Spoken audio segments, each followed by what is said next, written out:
Yesus dihadapkan ke pengadilan Pilatus. Pilatus tidak menemukan kesalahan apapun, namun karena desakan orang-orang yang tidak suka dengan Yesus, Pilatus menjatuhkan hukuman mati. Ia menyerahkan Yesus pada rakyat Yahudi untuk disalibkan. Apa tuduhmu terhadap orang ini? Dia menyebut diri anak Allah. Dia mengaku raja. Ya, dia menyamakan dirinya dengan Allah. Apakah betul kamu anak Allah? Seperti yang sudah kukatakan, aku bukanlah raja di dunia ini.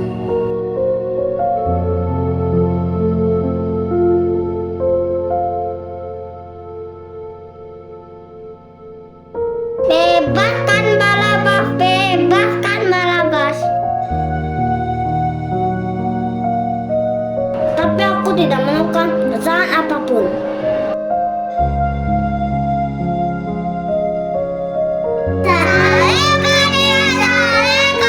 Bebaskan Barabas.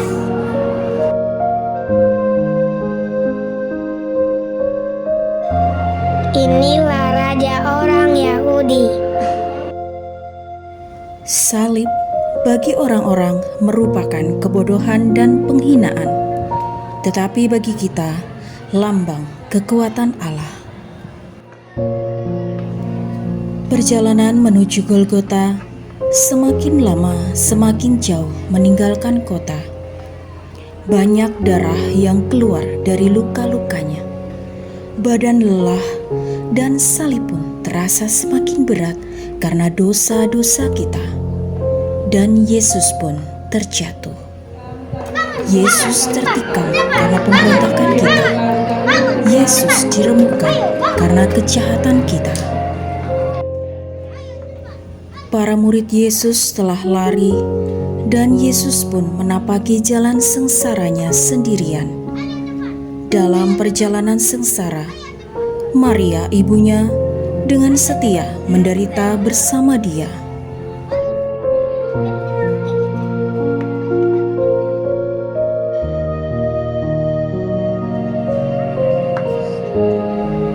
Yesus sangat letih dan lemah, padahal tempat yang dituju sangatlah jauh. Maka para serdadu menahan seorang yang bernama Simon dari Kirene. Diletakkannya salib Yesus di atas bahunya supaya dipikul.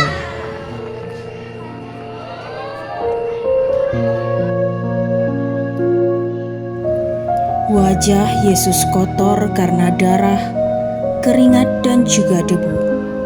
Ketampanan wajahnya hilang. Banyak orang tertegun memandang dia.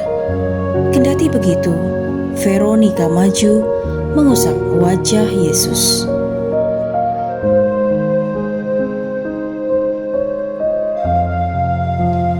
Walaupun sudah ditolong Simon dari Kirene dan wajahnya sudah dibersihkan, tubuh Yesus semakin payah. Maka Yesus pun terjatuh lagi. Yesus pun bangun lagi dan melanjutkan perjalanan tanpa mengeluh. Ketika Yesus menapaki jalan salibnya menuju Golgota, banyak orang yang mengikuti dia. Di antaranya banyak wanita-wanita yang meratapi dan menangisi dia. Hai putri-putri Yerusalem, janganlah menangisi diriku, tangisilah dirimu sendiri dan anak-anakmu. Hari semakin panas, jalan menuju Golgota semakin sulit. Tubuh Yesus semakin lemah, tidak mampu lagi menahan beban salib. Dan Yesus pun terjatuh ketiga kalinya. Tubuh Yesus terbanting dan darah kembali mengucur dari luka-lukanya. Dengan sisa tenaganya, Yesus bangun dan menyelesaikan perjalanannya sampai ke puncak Golgota. Ketika sampai ke Golgota, para serdadu menanggalkan pakaian Yesus. Mereka mengambil pakaian Yesus lalu mengundinya. Dan para serdadu menyalibkan Dia, Yesus yang tidak bersalah.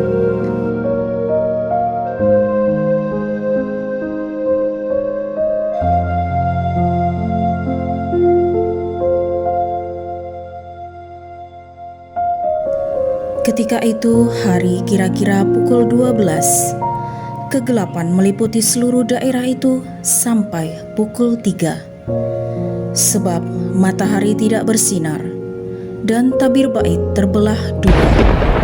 Lalu Yesus berseru, Ya Bapa, ke dalam tangan-Mu kuserahkan nyawaku. Sesudah berkata demikian, Yesus wafat. Para serdadu menjadi takut menyaksikan wafat Yesus.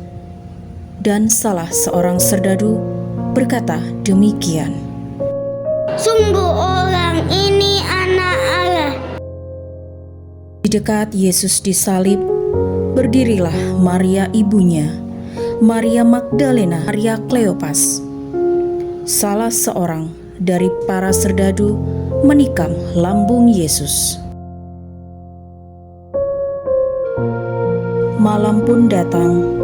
Yusuf dari Arimatea meminta jenazah Yesus kepada Pilatus, dan Yusuf menurunkan jenazah Yesus.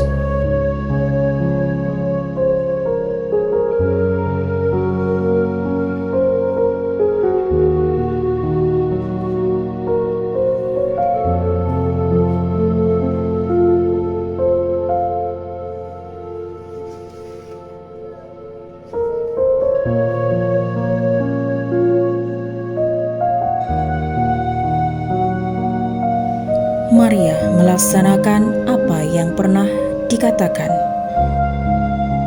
Aku ini hamba Tuhan, terjadilah padaku menurut perkataan-Mu. Kemudian para murid mengambil jenazah Yesus, mengafani dan memburati dengan rempah-rempah, dan memakamkannya di kubur baru. Maka mereka membaringkan Yesus di situ.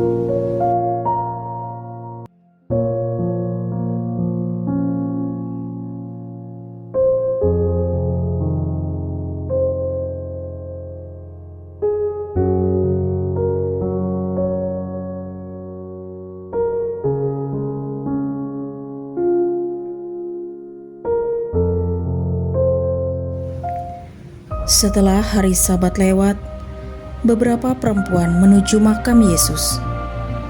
Pada waktu itu hari masih gelap.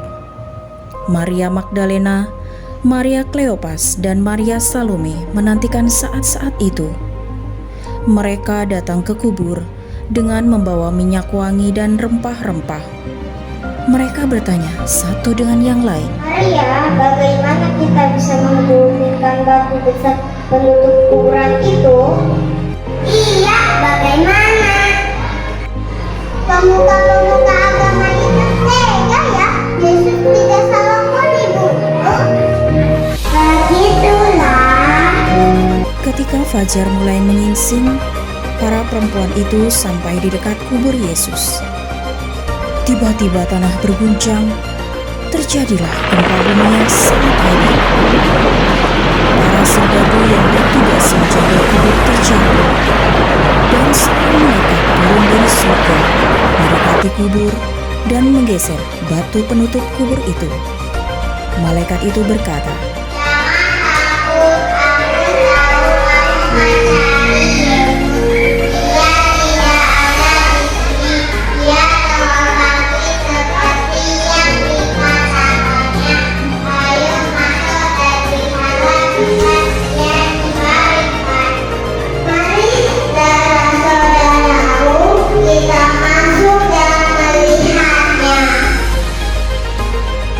perlahan-lahan mereka memasuki gua itu.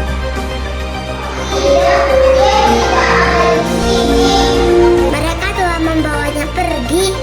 Mereka segera pergi dari kubur itu Hati mereka diliputi oleh rasa takut dan sukacita yang sangat besar. Mereka bergegas menemui para murid untuk memberi kabar tentang kebangkitan Yesus. Maria Magdalena, Maria Kleopas, dan Maria Salome menggedor-gedor pintu tempat tinggal murid-murid Yesus. Pak Petrus, Pak Yohanes, keluarlah.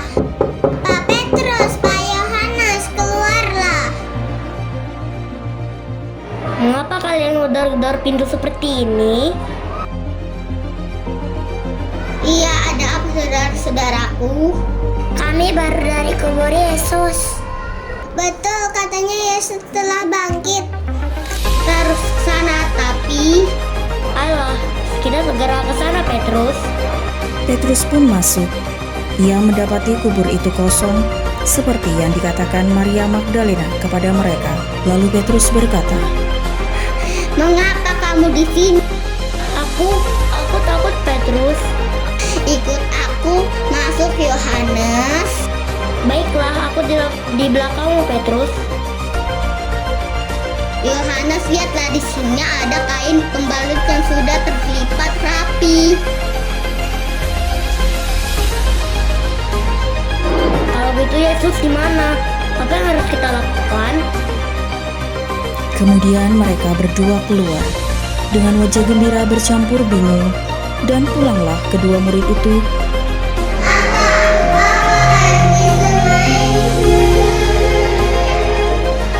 Sambil menangis, Maria Magdalena melihat ke kubur Yesus.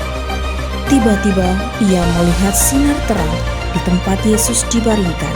Katanya, Maria, mengapa kamu menangis? Tuhanku diambil orang, aku tidak tahu kemana mereka membawanya. Maria Magdalena pun keluar dan berjalan sendirian. Ia melihat ke belakang. Ia melihat ada seseorang di belakangnya. Ia tidak tahu bahwa yang sedang dilihatnya adalah Yesus. Lalu orang itu berkata,